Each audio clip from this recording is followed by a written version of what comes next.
नमस्कार. मी योगेश रतनवानी, प्रभाग क्रमांक 20 मधनं इच्छुक उमेदवार म्हणून भारतीय जनता पार्टीकडे मी माझी इच्छा व्यक्त केलेली आहे. आणि मागच्या 10 वर्षापासून वॉर्ड लेवलवरती ज्यावेळेस इलेक्शन होतं तर त्यानुसार मी मयूरबन कॉलनीमधनं जे काही विकासाचे कामं, सामाजिक कामं ज्या प्रयत्न करून जे सेवा करत आलेलो आहे त्या अनुषंगाने मी भारतीय जनता पार्टीला विनंती केलेली आहे की मला प्रभाग क्रमांक 20 मधनं ड या प्रभागातनं संधी देण्यात यावी. आणि ही जर मला संधी मिळाली तर मी बऱ्याचशा गोष्टीमध्ये बदल घडवण्याचा प्रयत्न करणार आहोत. तसं तर नगरसेवक म्हटल्यानंतर नळ, रस्ता, पाणी या सगळ्या गोष्टीवरतीच फोकस राहतो. पण त्याच्या व्यतिरिक्त नगरसेवकांनी बाकीच्या गोष्टीचा इन्फ्रास्ट्रक्चरवरती तुम्ही डेव्हलप करायला पाहिजे असं मला वैयक्तिक वाटतं. याच्या पुरतं मर्यादित न राहता त्याच्या पुढे जाऊनही काहीतरी वेगळं विश्व निर्माण करायला पाहिजे, वेगळं वाढ बनवायला पाहिजे असं मला वैयक्तिक वाटतं या विषयावरती. म्हणून मी भारतीय जनता पार्टीला विनंती केलेली आहे. त्यानुसार मला अशी अपेक्षा आहे का भारतीय जनता पार्टी माझ्यावरती विश्वास टाकण्याचा प्रयत्न करेल. तुमच्या प्रभागामध्ये कोणत्या समस्या आहे जे करणं गरजेचं आहे?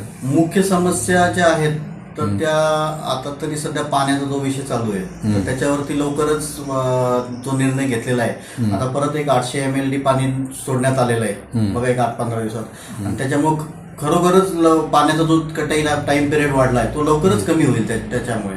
आणि येणाऱ्या काळामध्ये तर 24 तास पाण्यात हे भेटणार शहराला. जो काही आपले लाडके मुख्यमंत्र्यांनी जो प्रयत्न केलाय त्याच्यासाठी.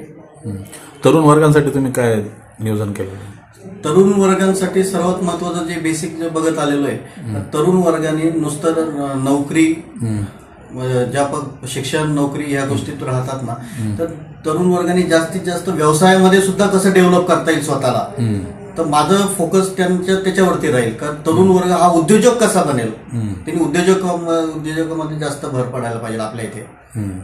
नुसतं नोकरीमध्ये सीमित न राहता तसे तर नोकरी तयार होणारच सगळे होणार पण उद्योजक नवीन उद्योजकांमध्ये कसं तरुणांना संधी मिळेल याच्यावरती जास्त फोकस राहील मला. महिलांसाठी कोणते उपक्रम? तसं तर आपल्या लाडक्या बहिणी तर सगळ्याच म्हणजे आज सुरक्षित केलेल्या आहेत देवाभाऊनी, त्यामुळं तर असं राहिलं नाही.